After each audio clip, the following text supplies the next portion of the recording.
Seguimos en Claves Económicas por Nuevo Siglo TV y le estamos dando la bienvenida a Carlos Steneri. Buenas noches, muchas gracias por estar con nosotros. Muchas gracias por invitarme. Un gusto con Martín Vigiano, decíamos en el bloque anterior. Ha estado como agente financiero, como representante financiero de Uruguay en un periodo muy extenso, ¿no? Y atravesando situaciones muy distintas. ¿De qué año a qué año? Desde 1989 hasta el 2010, 21 años. Con partidos, con gobiernos de partidos políticos de todos los colores. De todos los colores, con todos los gobiernos, desde que la democracia. Steneri, estamos hablando, vamos a hablar en este primer bloque de algunos aspectos que están contados en el libro. Este libro, Al borde del abismo, Uruguay y la gran crisis del 2002-2003. Mucha gente a veces lo limita a 2002. ¿No? Incluso hay gente que hace referencia a 2001 también, pero... Por el tema Argentina. Claro. ¿No? Pero 2002 y 2003, y en realidad una crisis cambiaria encadenada con una crisis bancaria y encadenada con una crisis de deuda, ¿no? Y después vamos a hablar del momento actual y de las elecciones. Pero sobre lo que está contado en el libro, hay algunos aspectos, esas horas de tensión de aquel invierno del 2002 fueron muy duras, muy difíciles, ¿no? Sí, fueron difíciles porque, primero, una corrida bancaria es quizás una de las crisis extremas que cualquier país enfrenta. En pocas horas se van derritiendo las reservas que fueron acumuladas durante largo tiempo. Impera en la sociedad un espíritu de miedo, es decir, de rebaño. Todo el mundo trata de protegerse y por tanto esa es la razón de la corrida. Y frente a eso la política económica no tiene muchas herramientas. Más diría, no hay demasiadas experiencias internacionales de corridas bancarias. El país tuvo, tuvo una a finales del siglo XIX con la quiebra de la banca Magua, después otra en el año 65, que no fue una corrida, fue una quiebra del sistema financiero. Pero una corrida como la que tuvo Uruguay fue muy importante y permítame decirle de que el actual presidente del Banco Central de Suecia, que en aquel momento era el gerente del departamento de banca del Fondo Monetario, después de la corrida nos decía que él no conocía ningún caso de una corrida bancaria a la envergadura que había enfrentado Uruguay y que eso no hubiera implicado una destrucción del sistema financiero. Cuando en Suecia habían tenido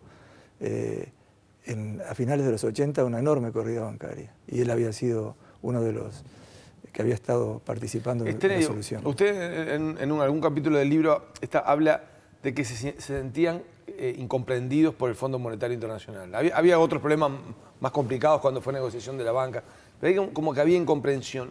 ¿Y en qué se daba eso? ¿Qué era lo que pretendía Uruguay y qué era lo que se veía del lado de la negociación?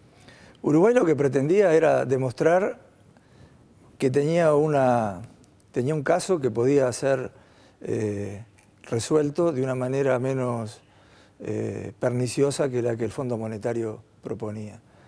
Déjeme decirle que el Fondo Monetario no estaba planteando eso por una cuestión de maldad, simplemente que el Fondo Monetario ya había tenido una experiencia regional con Argentina en años previos, donde su programa había fracasado, quizás por limitaciones del programa, quizás por la dinámica de la situación argentina.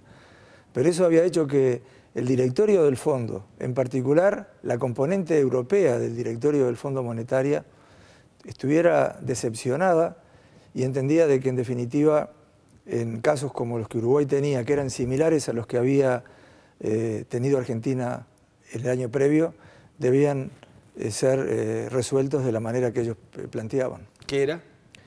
Bueno, era una reestructura del sistema financiero a rajatabla con una suerte de corralito, que si uno pensaba que como la economía estaba dolarizada, el corralito iba a implicar necesariamente la pacificación de los activos y los pasivos de la economía, lo cual hubiera sido una destrucción de los balances de las empresas y de los activos de los ahorristas. Yo veía, cuando usted va contando esas horas, ¿no? Esas situaciones dramáticas contra el reloj, ¿no? Y uno ve que mientras eso encontraban en esa respuesta en el Fondo Monetario Internacional, ustedes fueron buscando con el gobierno norteamericano otro apoyo, porque el FMI, los dueños son los gobiernos, y ustedes fueron buscando un apoyo por el lado del Departamento del Tesoro norteamericano. ¿Qué fue lo clave para que se abriera esa llave? ¿Por qué Estados Unidos vio en este pequeño país ahí que había que darle una oportunidad y empujar en el directorio del fondo para que así fuera? Bueno, yo no diría que era la capacidad de los negociadores, es que había un hecho para nosotros. No, pero todo influía, pero pero lo digo.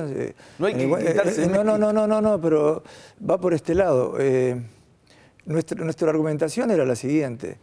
Se apoyaba en 3 aspectos básicos. Primero, el país era un país serio que había cumplido siempre sus compromisos, que había sido pionero en la región en la apertura del mercado de capitales, que había tenido un sistema financiero abierto a toda la banca internacional y por lo tanto mostraba que era un país que tenía credenciales como para ser tratado de manera diferente.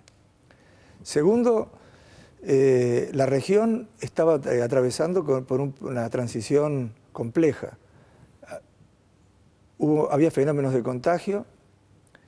En Argentina la situación política era compleja, se estaba desintegrando, había desintegración no social, pero había conflictos sociales latentes.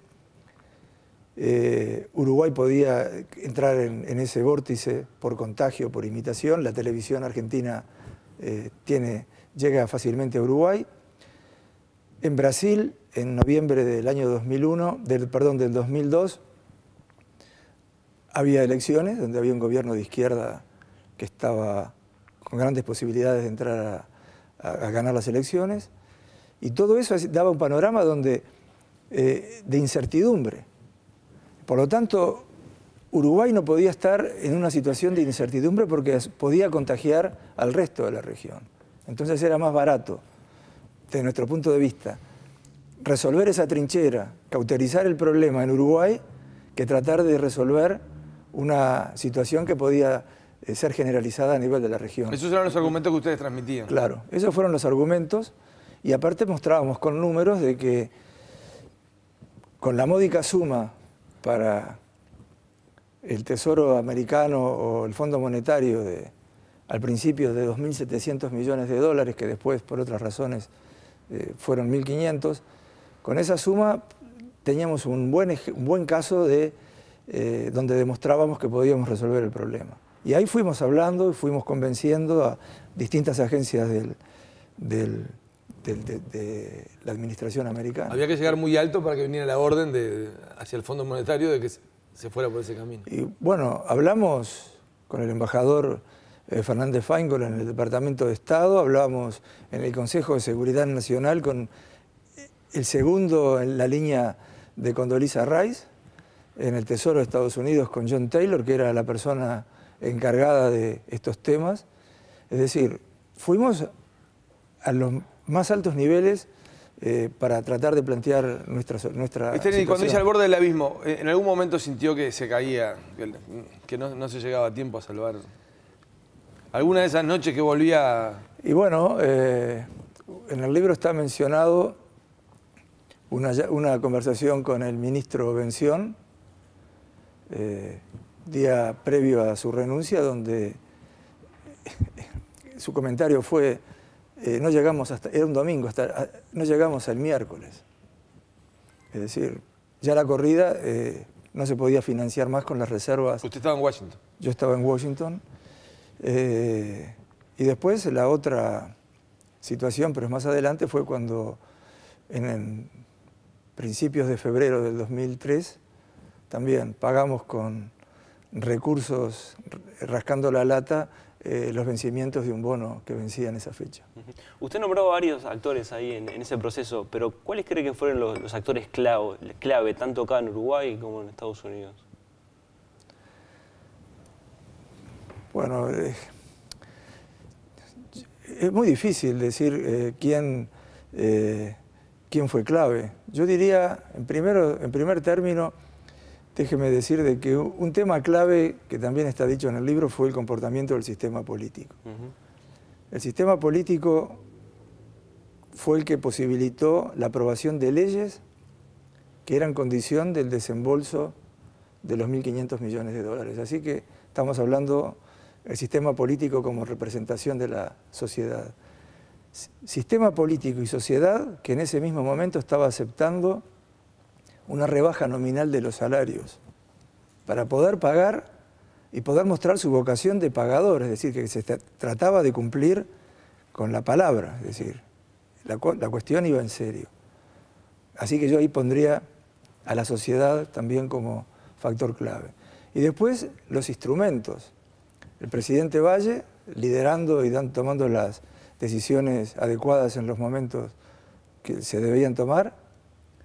Los ministros, tanto Bención, que resistió y hizo lo humanamente posible para detener lo que era indetenible, dadas las condiciones que imponía el fondo, y obviamente el ministro Achugarri, que con su destreza política fue maniobrando para lograr los espacios políticos y poder instrumentar lo que se había negociado en agosto del 2003. También vale mencionar al Banco Central. El Banco Central, tanto en la primera etapa, antes de julio del 2002, como después, estuvo en el frente de batalla. Es decir, los que paran la corrida es el Banco Central, es el que negocia con los bancos, es el que recibe las presiones del público, y en las dos instancias no cabe más que señalar la profesionalidad y la entereza con la cual enfrentaron la situación. Vamos a ir a una pausa y vamos a seguir conversando. Me imagino que esos habrán sido días de mucha tensión y en algún momento esas ocasiones para decir, bueno, lo logramos, ¿no?